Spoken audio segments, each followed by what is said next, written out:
the first to be awarded the Order of Europe, awarded personally by Vladimir Zelensky.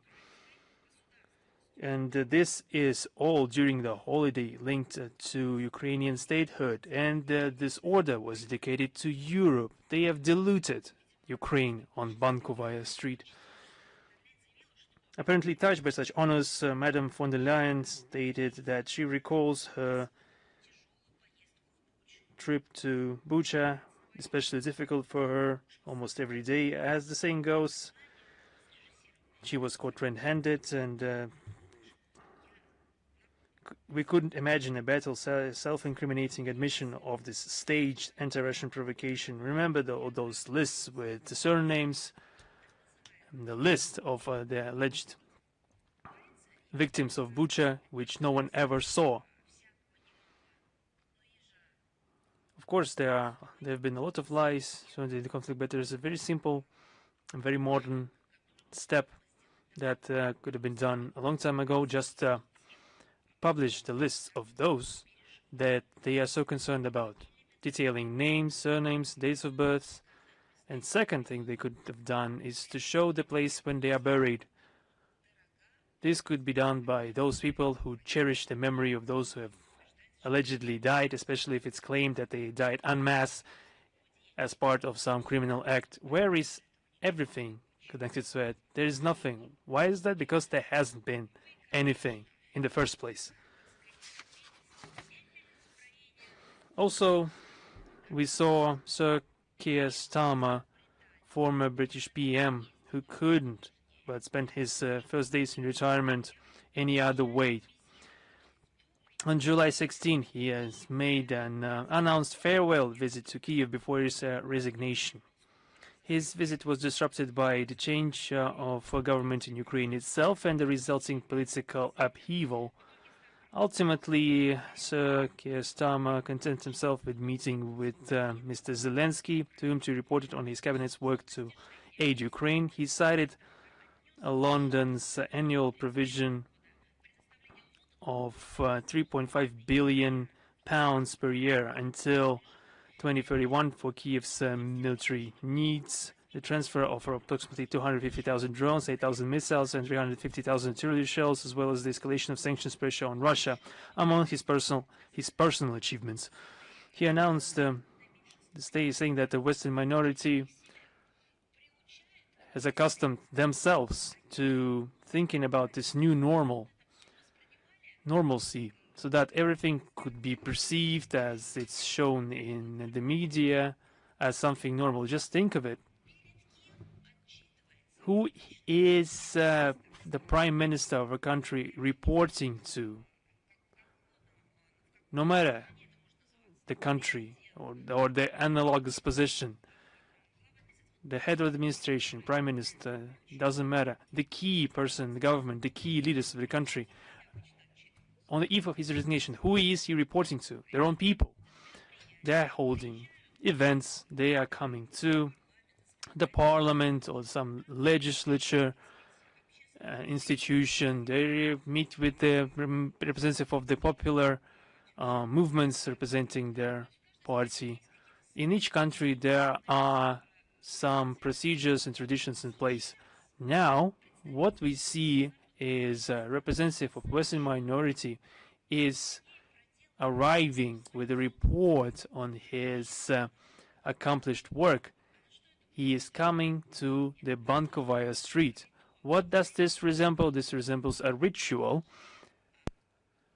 as if they should bend the knee before some idols that they have taught everyone to worship, to report on the work accomplished, without mentioning that this work in the first place is the scope of sabotaging their own countries, their own stability, or putting mines under their own countries and peoples. No, on the contrary, they are proud of what they've done and what they've accomplished. Recently we heard Starmer say with no less glee that his administration saw the British Parliament, the most homosexual of its kind in the world, just to understand the level of the people occupying those posts in the Western community, trying to promulgate and continue this dictate of the will to the entirety of the world. Also, Starmer, you mentioned and announced Britain's intention to raise £300 million together with Sweden for the production and delivery of new 16 Gripen E fighter jets, a third of which would be British-made, to the Ukrainian armed forces by 2021. He also particularly highlighted the centenary partnership agreement signed in January 2025. Usually people, when they are coming with a visit to other countries at the end of their tenure, they are announcing or reporting about the projects that would be defining to improve the livelihood of the future generation. What could be relevant in that regard? Obviously, the questions of technology. The entirety of the world is now in discussion about the artificial intelligence technologies and new ways of medicine, especially after 2020 in the pandemic. There is a heightened interest in everything that relates to medicine, environment, which used to be an important priority area for the West, the so-called human rights. Why am I saying so-called? Because I'm talking about the West's interpretation of human rights. Of course, nothing of that sort was mentioned. He only mentioned the things that would be an obvious continuation of Western minorities policy, and he talked about this with pride. And for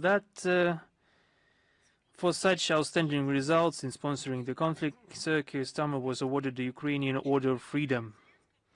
Upon receiving the award, he assured Zelensky of London's unwavering pro-Kiev position, regardless of any change in British government. No matter who is in power in the UK, the chief desire is to inflict maximum damage to Russia, to provoke a confrontation dangerous for Europe, regardless of the costs, including those to its own country. It's irrevocable. Now a couple of words about the extremist website called Mirotvorets, or Peacemaker. This is a criminal practice to place the personal data of Russian citizens in different foreign databases, especially of an extremist kind. On July 14th, Russian Minister of Internal Affairs placed one of its founders of the portal, Mr. Georgy Tsuka, on the wanted list. He was previously included in our country's list of extremists and terrorists. The website was founded in 2014 in close cooperation, if not under supervision, of the Ukrainian intelligence agencies. It posts the personal data of individuals the website's creators believe are involved in law breaking and crimes against Ukraine's, as they formulate it, Ukraine's national security. What does this signify?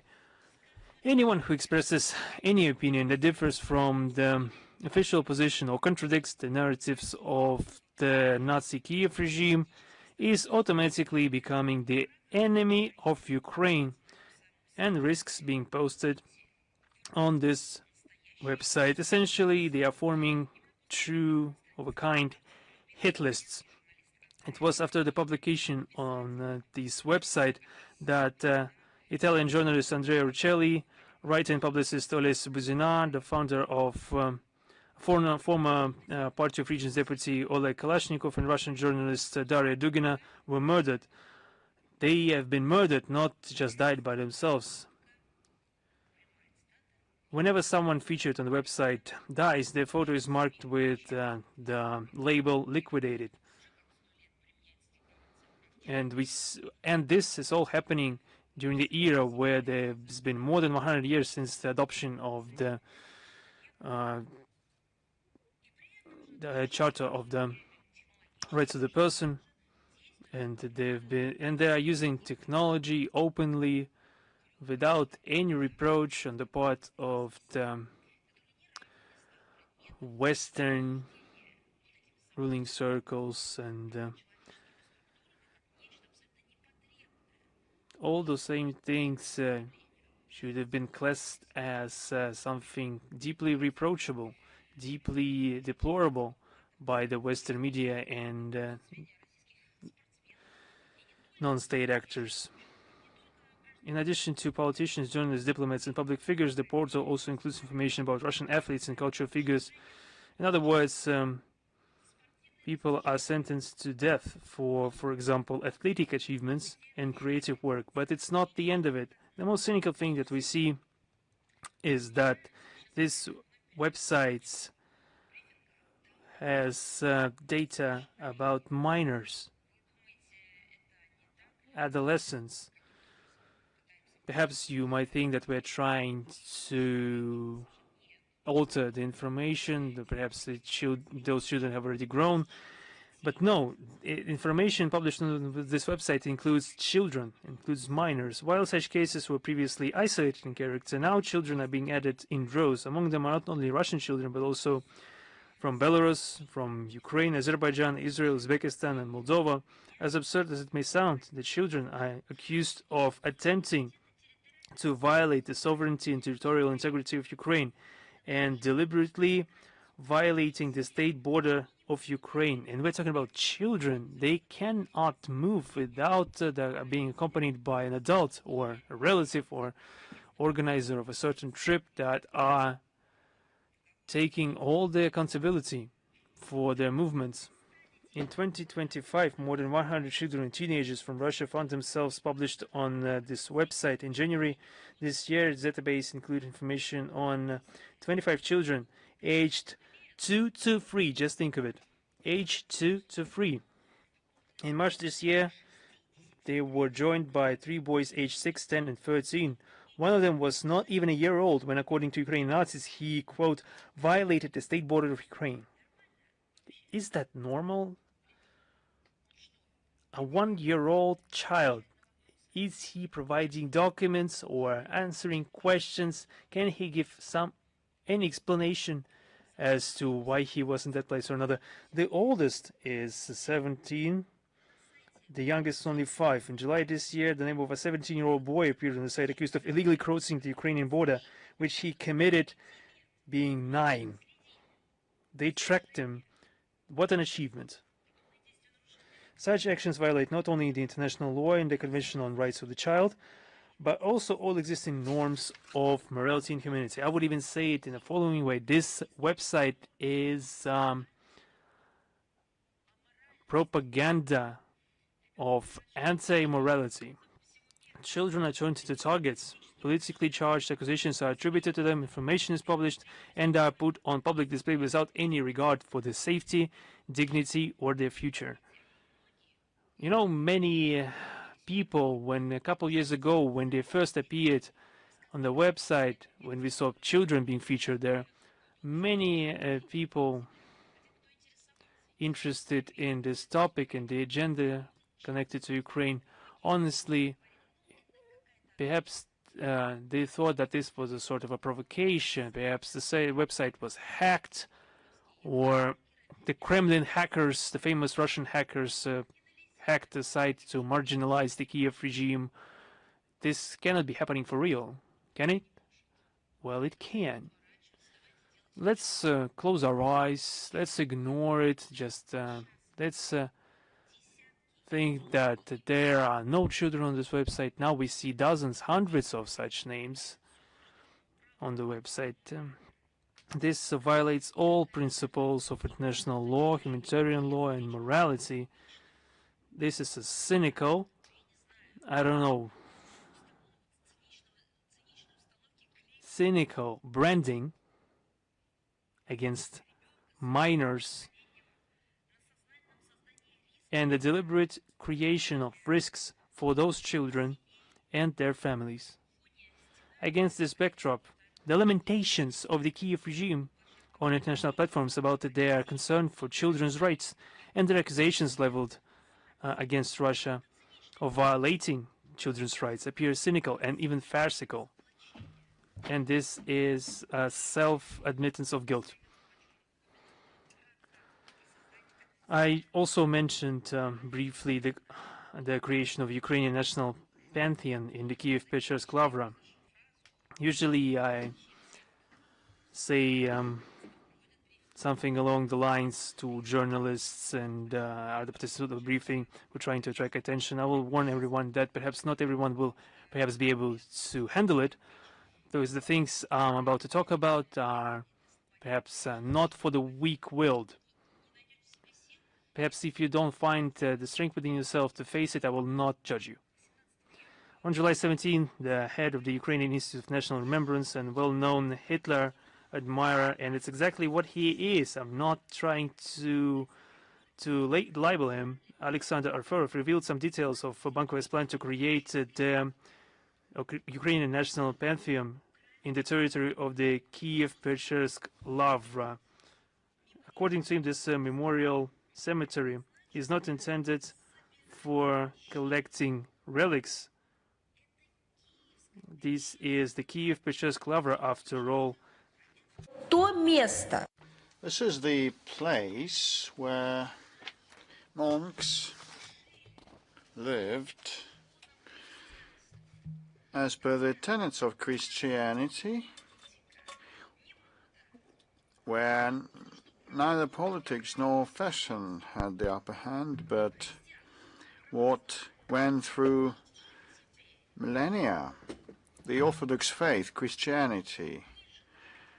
And now they've been saying that this is not a place for collecting relics. And this Alferov also said that this will not be converted into a large-scale cemetery, according to him. Not 300 to 500 people will be buried there, but several dozen prominent Ukrainians. It's a quote.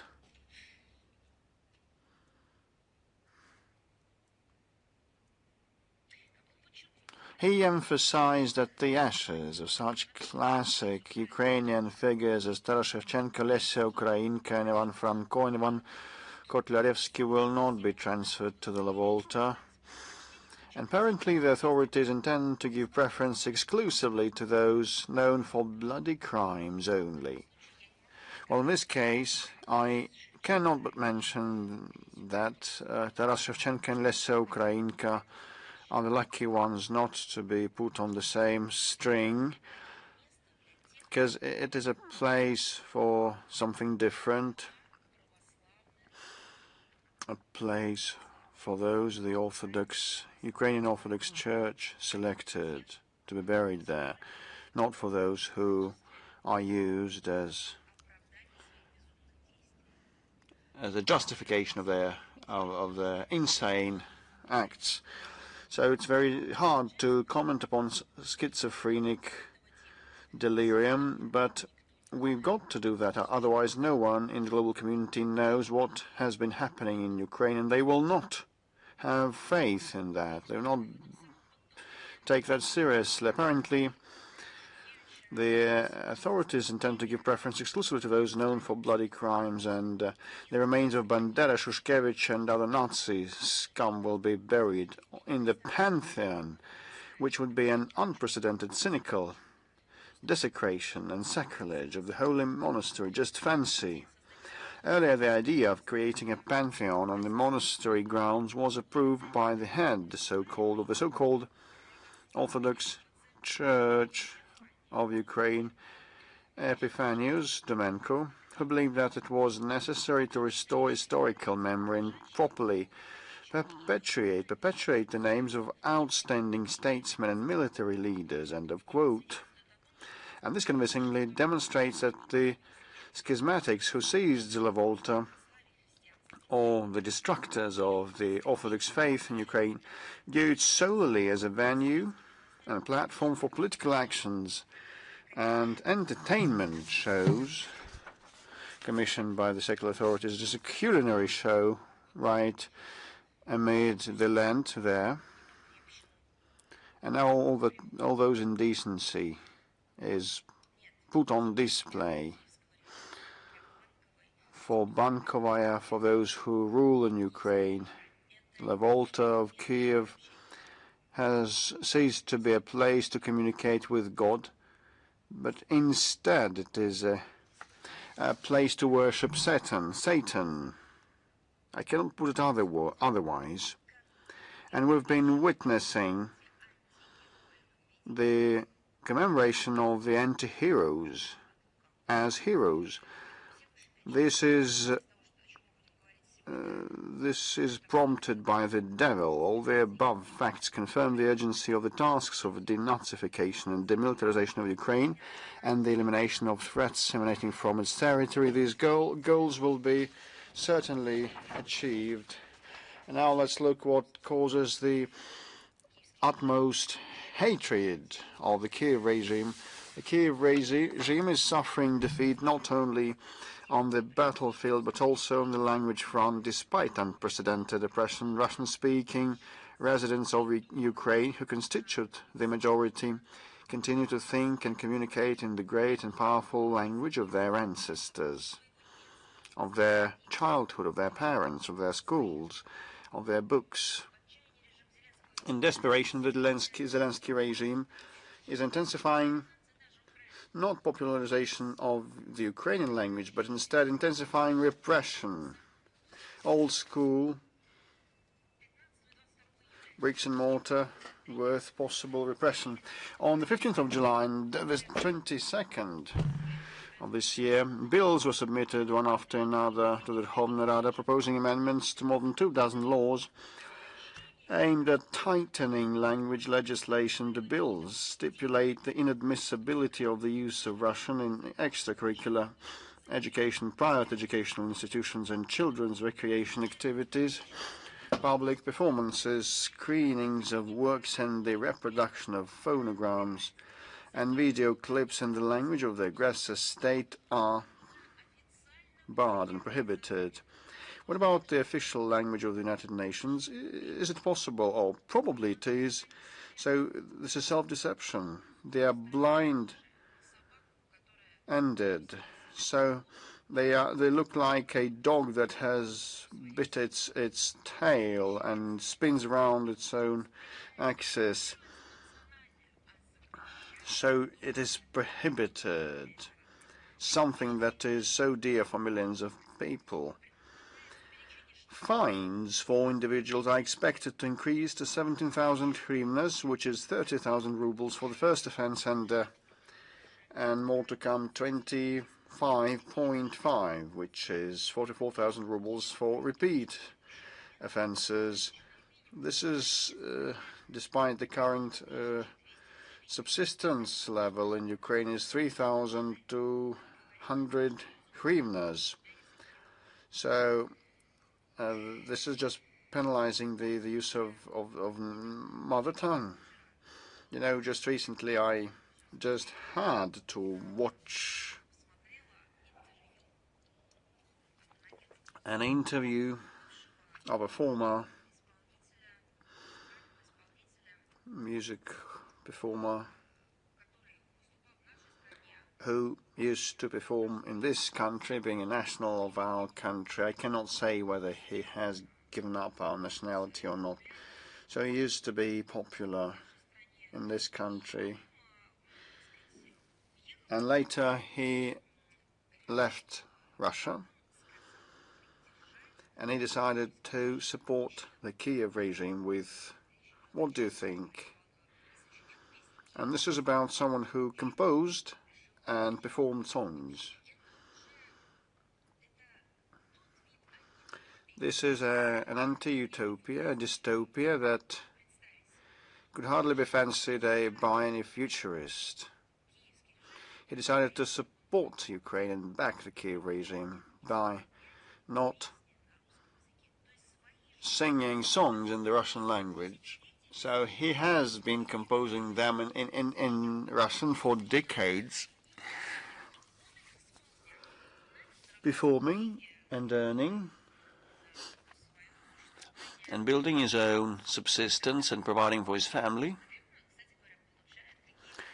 And he has probably been receiving some royalty.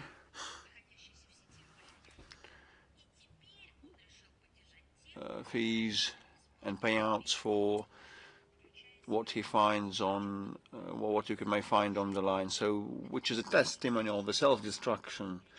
This is EDSC that has been destroying human mind, human cognition. Like another breaking news coming from the Baltics, you cannot sing songs in the Russian language now. And the public figures who became stars thanks to these songs in Russian are now banned from from playing these songs and singing them. This is a werewolf nation, a werewolf state. So,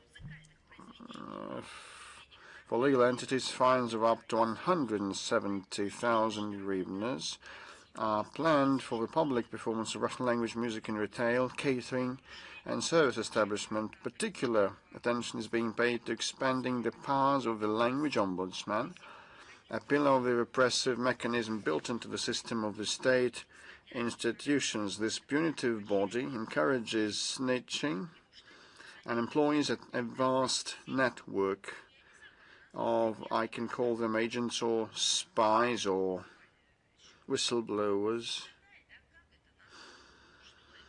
What are they? Who are they? Well, the most interesting thing is, well, that the repressions and snitching and persecution and an inability to promote one's own national component were the reasons for them to break away from the USSR. The origins of their breaking away from the USSR in our country, they were not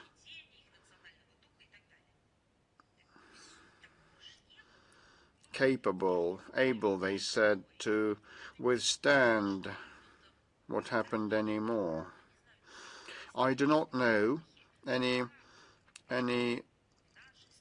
other historical epoch,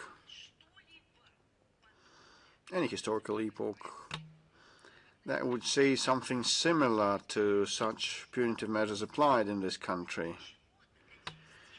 So this is what they ended up, where they ended up. And they make their own nationals. They compel to reject our music and the books, the works of art, works of literature. They ban them and bar them from that.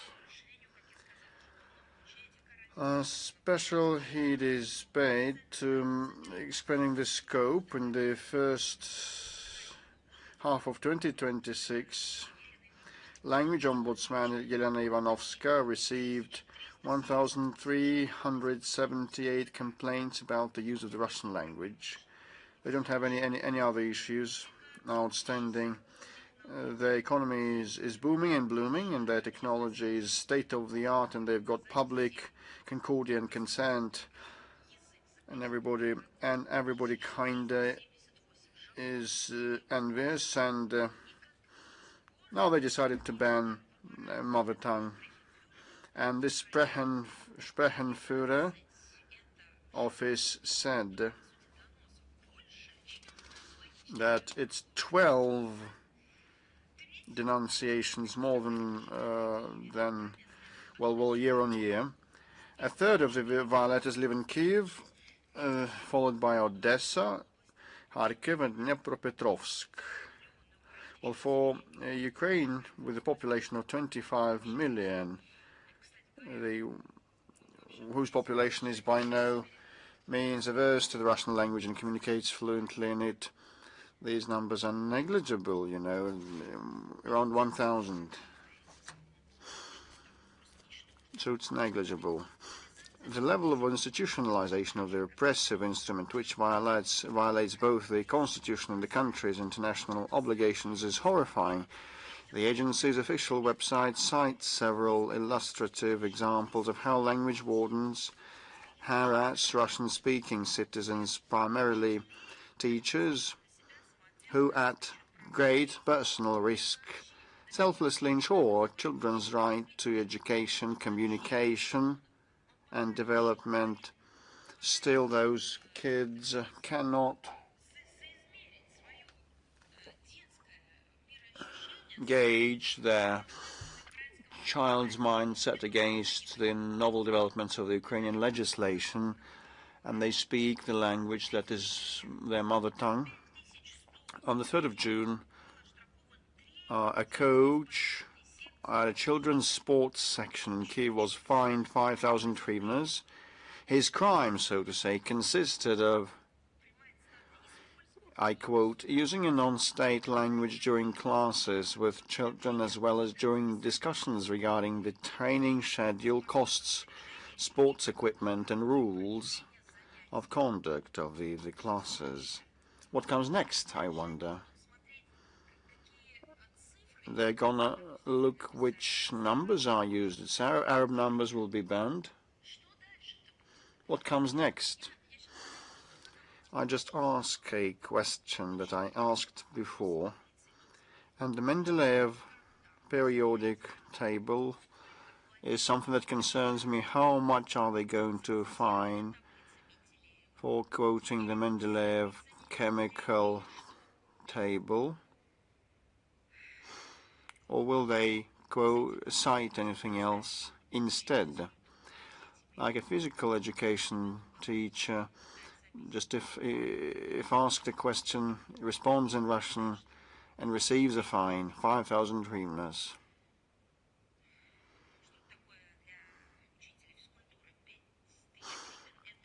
And for them, 5,000 hryvnias is 2/3 of their salary. Why?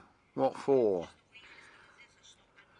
On the 6th of June, it was reported that a similar offence was being charged against a coach, the children's and youth sports school in. Как он смел в течение года использование негосударственного языка в образовательном процессе при исполнении служебных обязанностей. С мужчины взыскали 8500 гривен. Это, как я понимаю, вообще весь его месячный оклад. 30 июня, 22 июля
visited Kiev to announce what they were doing to continue the conflict. What is this dichotomy, bipolar disorder? What is this that we are witnessing? Lie to me once, shame on you. Lie to me twice, fool me once, shame on you. Fool me twice, shame on me. I don't know. Perhaps there's an expert commentary contained in this report. We would also like to share our own ideas, because although we doubt that the report authors and experts possess objective data. And let's talk about our relations between Russia and the UK. I will try to stay civil. Leaving aside the remaining diplomatic channels and intergovernmental contacts are virtually frozen, including dialogue at the highest and at the top level and the high level. The UK and our country are the only P5 states that don't have mutual military diplomatic presence in such difficult times. Trade and investment ties have been reduced to a minimum. Interaction between regions and sister cities has been suspended. There are virtually no cultural and academic exchanges, and all this occurred solely due to the actions of the British side. Russia has repeatedly stated that we are fundamentally ready to engage with London, provided that this engagement is conducted on a mutually respectful and equal basis, fully taking into account our national interests, including in the area of security, and especially giving the idea that there are such things as national interests, especially when it comes to security. In turn, the undermining of relations was the result of targeted anti-Russian measures taken by the UK authorities. In 2018, London used the Salisbury provocation to seriously restrict channels of bilateral dialogue and push other European countries to do the same. In 2022, it ramped up sanctions pressure. In 2024, under a made-up pretext, it expelled our military attaché. In 2025, it launched the Foreign Influence Registration Scheme, under which a regime of enhanced scrutiny is applied to anyone attempting to interact with our authorities being under British jurisdiction in a discriminatory manner. The UK politicians have used every means possible to discourage their own citizens and organizations from engaging with Russia, attempting to falsely demonize our country to prevent first-hand information from reaching the British media. We already mentioned in much detail what has been done to Russian journalists, and the links will be additionally provided in the text of today's briefing.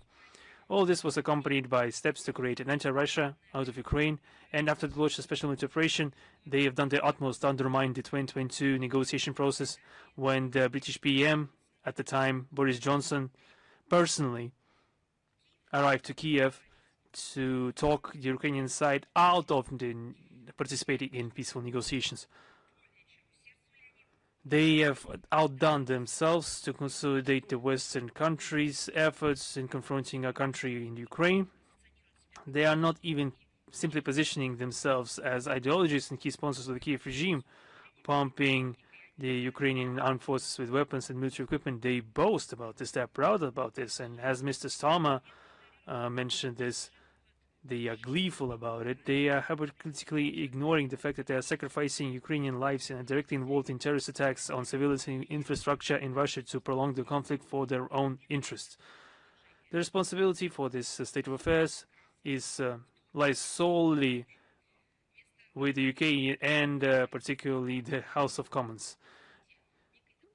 Instead of developing interparliamentary dialogue to serve as a safety net, a backup line of communication in the event of a crisis, or at least to attempts to ensure critical scrutiny of government initiatives, British legislators almost unanimously and quite creatively at that supported the anti-Russian line of successive cabinets and the continuation of the establishment as a whole.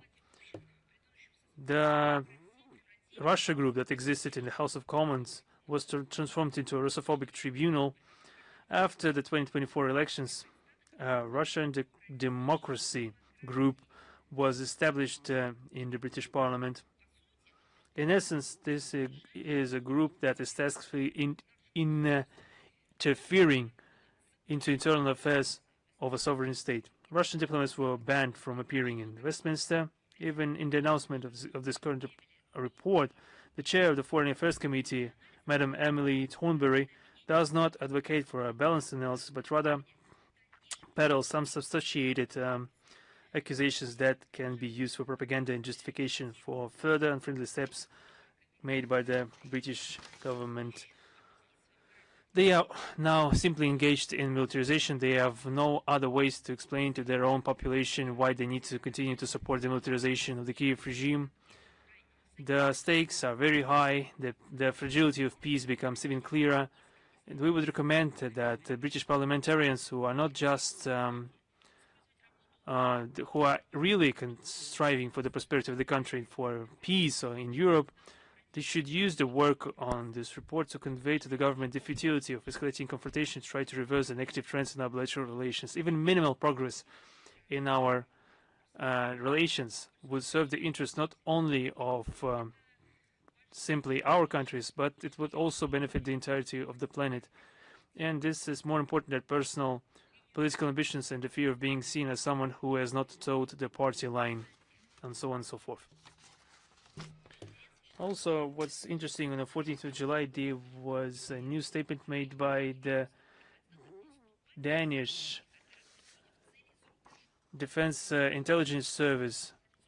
They released a statement announcing its offensive hacking operations against targets abroad, including hacking into information systems and infiltrating the personal mobile devices of foreign citizens. Just to think of it, it was the West that was accusing all those actors, including China and DPRK, of hacking operations against the foreign citizens. And now it turns out this is a new norm for the West, that they not only military intelligence services of Denmark are not only doing it, but are also publicly informing everyone about it. The statement outlined the agency's plans to expand its malicious capabilities in the field of information communications technologies. I would like to remind everyone this agency operates a training center for specialists tasked in cyber attacks against undesirable sovereign states, aptly named Hacker Academy. I've always asked myself a question: are the hackers strictly the people that have been appointed by Kremlin, or are there any other types of hackers? And now it turns out that the hackers are officially employed by authorities, for example, in Denmark. In an interview with the Person newspaper on July 15, the head of cyber operations of the Defense Intelligence Service of Denmark, Mark Fidel, openly admitted that the main targets of such attacks are Russia and China. Denmark's destructive cyber activities are not limited to this. Copenhagen provides practical assistance in the digital sphere to the Kiev regime. It has contributed to turning Ukraine into a springboard for cyber attacks. There are specific instances of the criminal group IT Army of Ukraine using Danish territory for malicious activities against Russia, as well as some attempts to fraud Russian citizens emanating from Danish IP addresses. Official appeals sent by the Russian embassy in Copenhagen to the Danish authorities regarding these matters, citing evidence of this illegal activity, have been ignored. Against this backdrop, Copenhagen's regular and founded accusations against the Russian Federation of alleged involvement in certain malicious activities in the information space appear absurd. The true motive behind such propaganda campaigns is to ramp up Russophobia and panic sentiments in society to justify hostile anti-Russian policy, serving to expand the powers and budgets of the intelligence services and agencies, and incurred exorbitant expenditures directed to the militarization of Denmark. Now on some more beautiful things, we noted another yearly Europol report on the trends and evolutions of the terrorist threats in the EU, and regards some of these parts concerning the situation in Ukraine. I would like to point out that although the mindless repetition of anti-Russian slogans in the document, as they say, narratives, doesn't do any credit to European law enforcement professionals. However, they are again and again parroting, regurgitating anti-Russian narratives. They are still doing everything that we warned them against. the situation in Ukraine that the European Union bears full responsibility for through actively supporting the corrupt and criminal Kiev regime. This whole crisis is backfiring against European security. The Europol states that war could facilitate the acquisition of specialized skills by extremists, the illegal traffickers of weapons, and misuse of migration flows,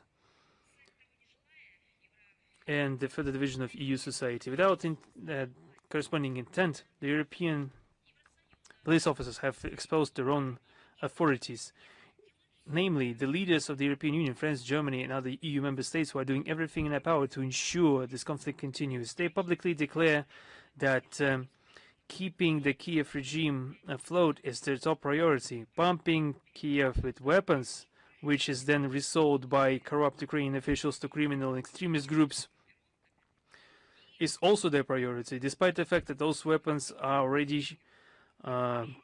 starting to turn up in European markets. The Europol identified growing threats for ordinary citizens, being the main group that is paying for these self-destructive policies, contrary to their own national interest. They designated as collateral damage. Now on the situation in Moldova. The developments in Moldova confirm that what we have repeatedly stated: the so-called European project of its leadership is leading on the one hand to a decline in the well-being and the livelihood of its citizens, and on the other hand to a severing of ties with Russia and other CIS countries, which only worsens the domestic economic situation. The Moldovan authorities are not toning down their anti-Russian rhetoric. Just on July 21st, the new Prime Minister, Mr. Tofan, speaking about the urgent reforms needed in the country, stated that it won't help anyone if we carry out reforms now, painful but necessary, and then the Russians, only for the Russians to come and win the elections. You already said that there are no Moldovans anymore, only Romanians in the country. What is this verbal apocalypse that we are hearing from Sandu and her henchmen's cabinet and offices? This is how the new government cares for the well-being of Moldovans. Eager to please its sponsors, Chisinau supports any anti-Russian attempts to any anti-Russian actions carried out by Brussels. On July 13th, the country's leadership joined the so-called coalition of the willing, the union of countries that are preparing armed intervention into Ukraine. According to official information from the Moldovan presidency, participation in the sanctions has been is legally compatible with the status of neutrality enshrined in the constitution, since other neutral states such as Austria and Ireland are also members of this coalition. A genius type of logic. Just take it, just note it, just think about it. They are, just to give an example, they are not committing criminal acts for express purpose because others are conducting the very same activities. What law does this emanate from? What logic that provides for that? Молдавии данный шаг предпринят. Well, there has been a lot of uproar in Moldova, and Moldovan officials boast that the country has acceded to 80% of the EU Council decisions on illegal restrictive measures against Russian individuals and legal entities. Well, I'm referring to the people of Moldova,